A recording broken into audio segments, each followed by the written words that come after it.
The procedures in SB 36 are a reasonable expansion of the scope of practice, especially things like simple lid lesions, lumps and bumps on the eyelid, chalazions or styes, routine lasers like YAG laser capsulotomies, which tie up a lot of ophthalmologist time.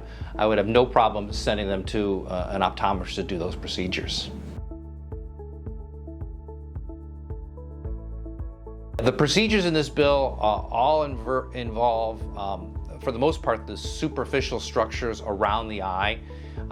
The laser procedures do work inside the eye, but they don't involve cutting inside the eye like cataract surgery or LASIK surgery involves.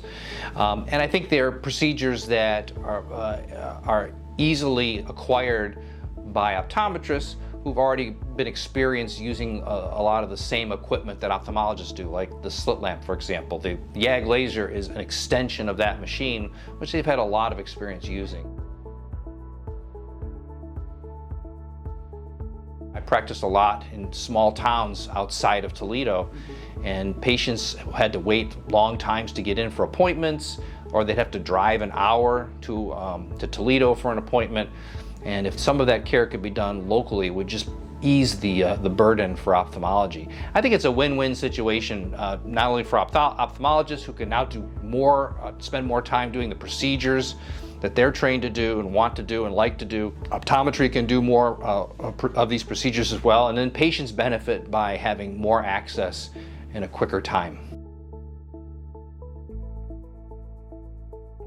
So when I joined this practice in 1995, optometry had not that far earlier expanded their scope of practice to allow treatment of certain diseases like glaucoma and infections.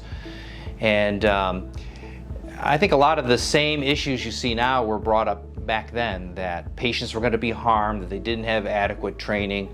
But I didn't see that to be the case. I found that optometrists were able to treat these diseases just like ophthalmologists could, and it was a collaborative environment where if there was an issue or a question and they wanted a second opinion, they would call me or they would send the patient over.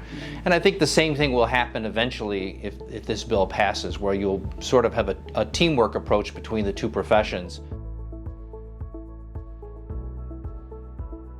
So the procedures in SB 36 are not surgical procedures performed in operating rooms. They're office-based procedures.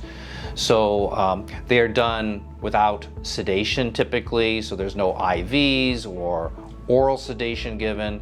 The anesthesia is all local, so it's numbing drops or numbing injections given around the eye. Nothing that's done systemically where you have risks of general anesthesia, breathing problems, reactions, things like that.